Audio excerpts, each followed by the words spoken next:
Hey man, the earth is flat.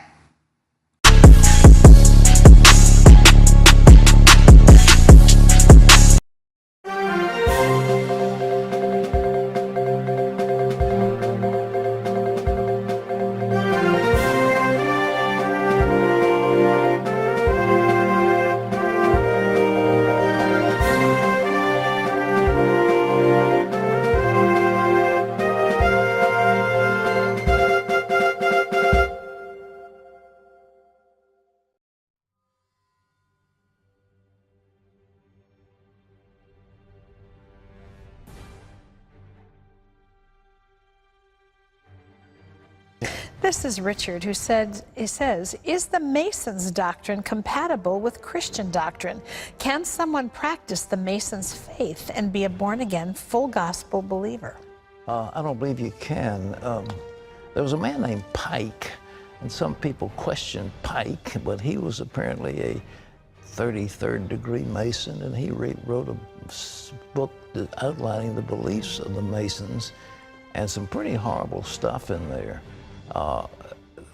They are teaching, as I understand it, that the devil is God, and that the Jehovah of the Old Testament is Satan. I mean, there's some bad stuff in there, and it's all very secret when you get higher up the ladder. And they had something in the time of the French Revolution called illuminated Masonic belief, and those people were the so-called Illuminati, and it was clearly anti-Christian in its point of view. As a matter of fact, some of the Illuminati teachings led to the horrors of the Russian Revolution and the French Revolution. So it's impossible, in my opinion, that you can be a practicing up-the-line Mason and still be a born-again, spirit-filled Christian, which is what your question was. All right. The things which would help our viewers, I think, and myself, is just tell us what Freemasonry is all about. There are two distinct aspects to Freemasonry. One is the public image that they portray, and one is the private image that they don't like people to know about, secret side here. The Freemasons go out of their way to try and recruit people now by showing what good works they do, how much money they spend on charities. The Shriners, who are a sect of Freemasonry, are specialised in children's hospitals and children's medicine, and each lodge will have a particular function and a particular charity that they always take care of. The origins are based on a mythical structure, on a mythical history and mythical legends that they have constructed about the construction of Solomon's Temple. Lots of people hear stories about Freemasons, and it's not really, cannot always be verified. That's the thing. So I have to say that this is, as far as our audience is concerned, it's somewhat hearsay. Yeah, it's very difficult to put your finger on, and it's very, if you said to me, well, what is the influence of Freemasonry now, and give me an example, it's very difficult to reach out and touch it.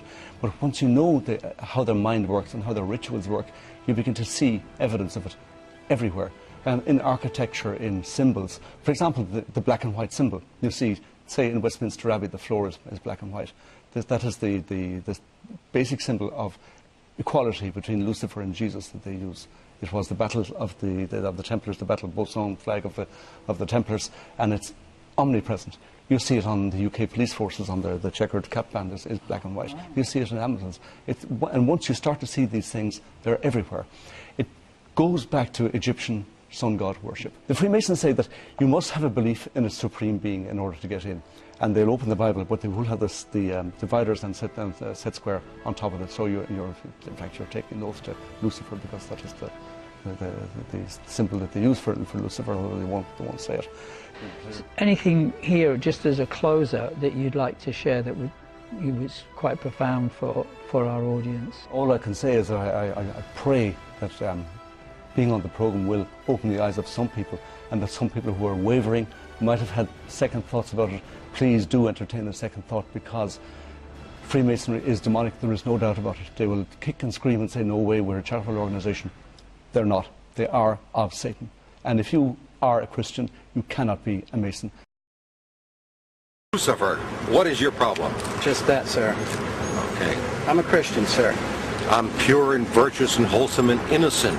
How can you say anything bad about me? Sir, you need to be born again. I am born again. Now, did you just say that you were Lucifer?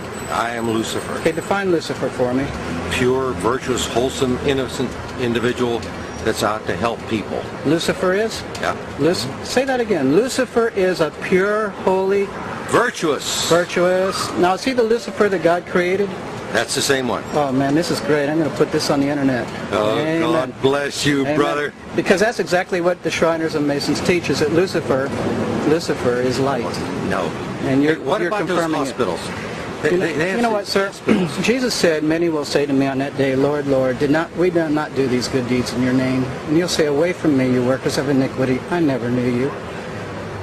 Jesus said it? In Matthew chapter 5. Mercy. No. That's hard to believe. So you're a Christian and you don't know that. Actually, No, I really am. you are. Because I'm pure and virtuous. You're pure and virtuous, okay. Yeah. In other words, you're perfect without Jesus, right? No, no, no, no. Okay, tell me about Jesus. Who is Jesus? But he's my leader. Is he the Son of God? Yes, he Is he is. the only worshipful master?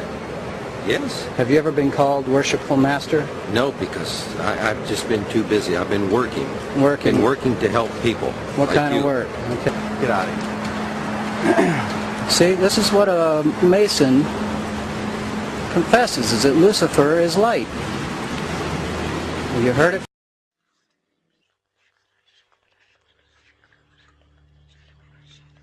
Regardless of whether the Apollo moon landing was faked or not, an interesting photograph hangs on the wall of the Sanctuary of the Scottish Rite Masons in Washington, D.C. This photograph shows astronaut Neil Armstrong holding a Masonic apron over his spacesuit. The photograph has seemingly been taken on the moon, or at least on a studio set which resembles the surface of the moon. Neil Armstrong has become a mysterious character since his alleged moon expedition. According to the records of the Ohio Grand Lodge of Masons, Neil Armstrong's father is a Freemason. In fact, Neil Armstrong Sr. is a high-ranking 33rd degree Freemason. Neil Armstrong's co-pilot, the second man to have allegedly walked on the moon, was Buzz Aldrin. At the time of the Apollo 11 mission, Buzz Aldrin was a 32-degree Freemason. They were in good company, as many of NASA's astronauts were also Freemasons, including Gordon Cooper, Walter Schirra, John Glenn, Edgar Mitchell, Thomas Stafford, and Paul Weitz. These men were all members of the Brotherhood, all sworn to keep secrets on pain of death.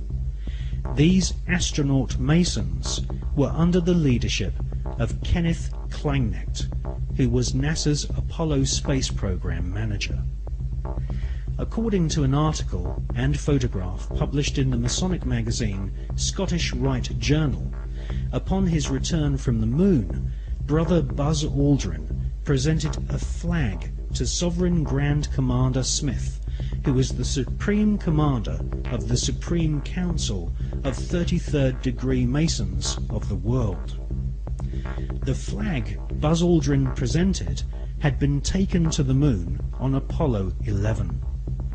According to a Masonic lecture delivered at Beauverde University in 1994 by American Masonic historians, astronauts Buzz Aldrin and Neil Armstrong performed a Masonic ritual exactly 33 minutes after touchdown on the lunar surface. They temporarily planted the international flag of Scottish Rite Freemasonry, which features a large double-headed eagle. Therefore, the eagle has landed. Override off. Engine arm off. 13 is in. We copy you down, Eagle. Houston, Tranquility Base here. The Eagle has landed. Roger, Tranquility. We copy you on the ground. You got a bunch of guys about to turn blue. We're breathing again. Thanks a lot. And we're getting a picture on the TV.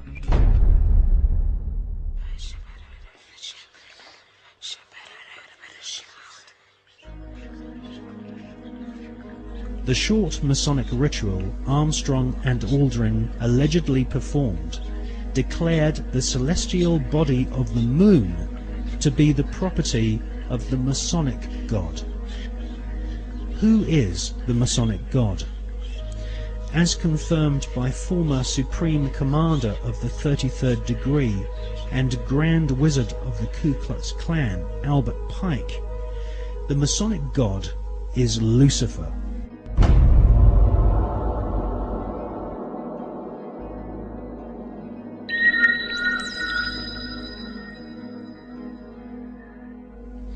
The name of NASA's space program, Apollo, according to the Holy Bible, is actually an alternative word for the devil. We can see this in the Bible as the word Apollyon. Apollyon appears as the name of Satan in the original texts of the New Testament Gospels.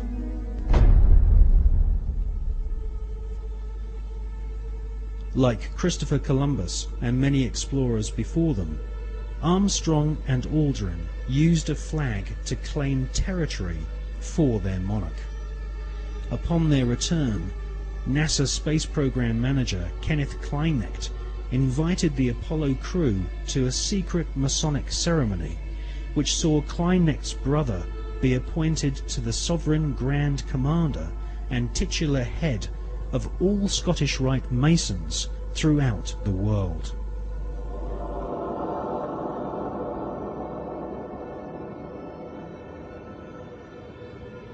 Once you learn the occult significance of words such as Apollo, Columbia, and Atlantis, you will realize that the occultically inspired murdering Nazis who developed NASA's space program have used names which are part of ritual, magic, and the occult. Hawati en tawi, tem jafar kau.